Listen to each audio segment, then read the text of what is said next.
Bonjour à tous, on se retrouve pour une nouvelle capsule vidéo en compagnie de Monsieur le maire des Belleville, Claude Jay, Frédéric Arnaud, médecin dans la vallée des Belleville, et Marlène Giacometti, directrice de l'Office de tourisme des Menuires et de la centrale de réservation.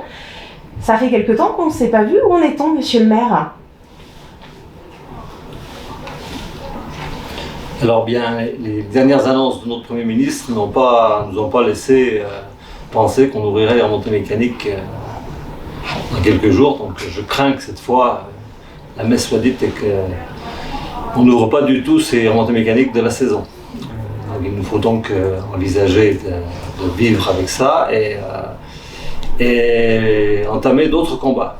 Et ces autres combats, c'est évidemment de faire en sorte que personne ne reste au bord du chemin dans cette situation compliquée. C'est pourquoi, au niveau de la commune, et en tant que maire, on essaie de mobiliser l'ensemble des forces vives, des forces politiques, qu'elles soient locales ou nationales, pour répondre à cette attente des socioprofessionnels qui sont en difficulté. J'étais tout à l'heure dans une visioconférence sur le bloc des finances communales au niveau national. C'est là qu'on s'aperçoit aussi de la difficulté de faire entendre les voix de la montagne, puisque si localement en région Rhône-Alpes la montagne pèse, c'est beaucoup plus difficile à exister au niveau national. Je vous informe aussi que je monterai à Paris mercredi, où on a réussi avec l'NMSM d'obtenir un rendez-vous avec deux ministres, que sont Jacqueline Gouraud et Joël Giraud, là encore pour monter expliquer la situation de la montagne, expliquer la situation des acteurs, des socioprofessionnels, mais aussi les difficultés que rencontrent les communes, puisque la commune de Belleville est aussi fortement impactée par cette situation. Donc il faut maintenant se tourner vers autre chose, vers la suite. Une petite note malgré tout réjouissante, mais je pense que Marlène va en parler. Nous avons pour les vacances de février une attitude beaucoup plus proactive pour inciter nos clients à rester, et on a obtenu des taux de remplissage plutôt intéressants dans les circonstances, et je crois que nos clients en plus repartiront de la montagne d'une façon très satisfaite. Donc quelques petites éclaircies dans ce temps très sombre. Alors vous nous parlez d'avenir, Monsieur le maire. L'avenir, c'est aussi dans le vaccin. Et pour cela, nous sommes en compagnie de Frédéric Arnaud, qui est médecin dans la vallée des Belleville. Frédéric, la vaccination aujourd'hui débuté dans les centres médicaux de la vallée, particulièrement au Pelvoux, au Menuires. Alors à quelle catégorie de personnes s'adresse-t-elle pour le moment? Alors pour le moment, principalement aux personnes de 50 à 74 ans, avec des comorbidités, d'accord, à savoir de la tension, du diabète, l'obésité, les BPCO. Au-delà de 74 ans, donc à partir de 75, toute personne peut être vaccinée, quel que soit son état de santé. Et en dessous de 50 ans, quand on a des facteurs de risque vraiment importants, des pathologies lourdes, à type d'insuffisance rénale dialysée, ou de trisomie, ou de cancer, à ce moment-là, toute personne de moins de 50 ans peut être vaccinée. Dans tous les cas, la Haute Autorité de Santé a laissé la main au généraliste. C'est lui qui étudie le dossier médical et qui décide ou non de vacciner les personnes. Alors il y a plusieurs vaccins qui existent. Lequel est administré dans la vallée des Belleville? Alors comme partout ailleurs dans les centres médicaux, ce sera l'AstraZeneca. Donc ce vaccin a eu un début difficile, surtout du fait de l'absence d'études sur toutes les populations. Maintenant je crois qu'il faut rassurer tout le monde. C'est un vaccin efficace, qui a peu d'effets secondaires, type principalement de syndrome fébrile, et qui sont majoritairement observés chez les sujets jeunes et qui passent facilement sous paracétamol. Donc il est vraiment très important que la population sache que c'est un vaccin efficace, peu dangereux, et donc il faut que tout le monde y adhère. As-tu un ordre d'idée un peu du nombre de personnes déjà vaccinées? Alors pour l'instant, il y a une cinquantaine de personnes qui se sont portées candidats au centre médical du Pelvoux, une vingtaine sur Val Thorens. Sur la vallée des Belleville, ce sera aux alentours de 1500 personnes, donc dans la catégorie qu'il faudra vacciner. Donc ça se fera sur un mois ou deux. Quelles sont les démarches à effectuer si on est volontaire justement pour se faire vacciner? Alors c'est très simple, il suffit de contacter le centre médical du Pelvoux ou de Val Thorens, de prendre rendez-vous. Le dossier est étudié par les médecins, les personnes sont rappelées, on fixe des rendez-vous pour faire des vaccinations groupées, et il n'y a aucune autre démarche à faire.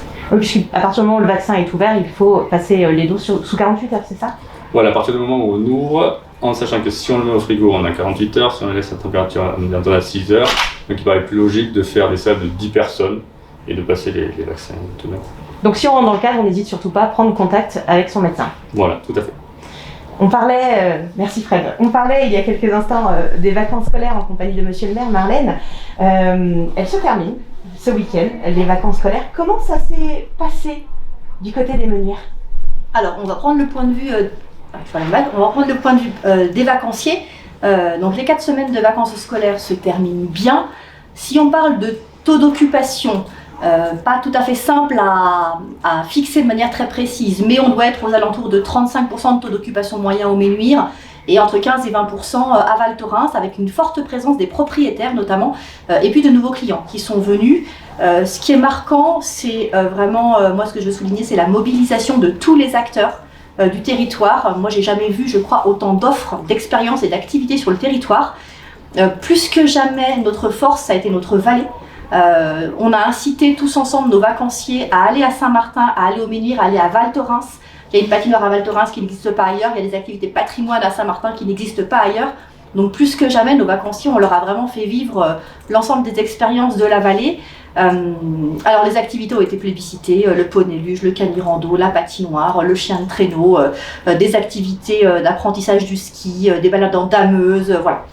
Moi je tenais surtout à dire que nos clients sont ravis, sont enchantés, sont très agréablement surpris par tout ce qu'ils ont trouvé ici, et tous les acteurs se sont vraiment mobilisés et ont travaillé énormément pour peu de chiffre d'affaires, et je trouve que c'est vraiment à souligner.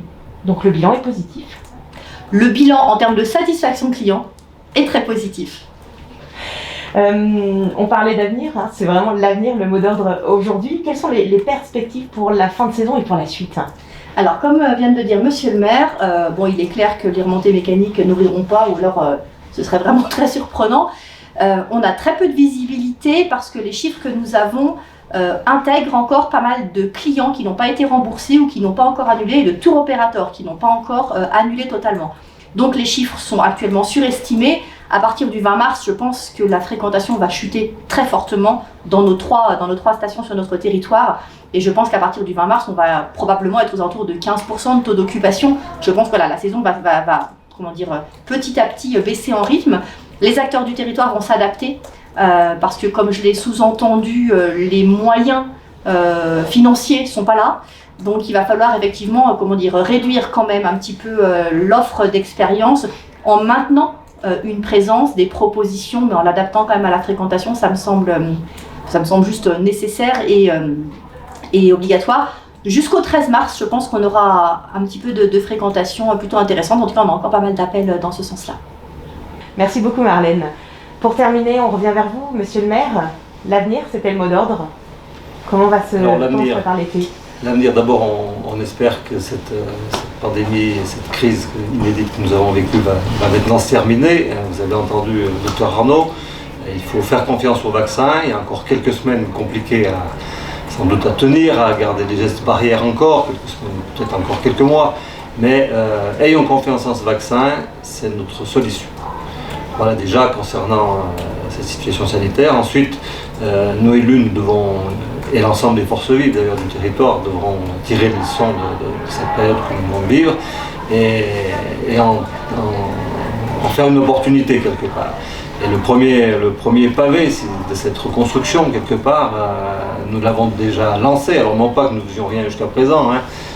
Marlène est bien placée pour le savoir puisqu'on a un travail qui est engagé pour l'été.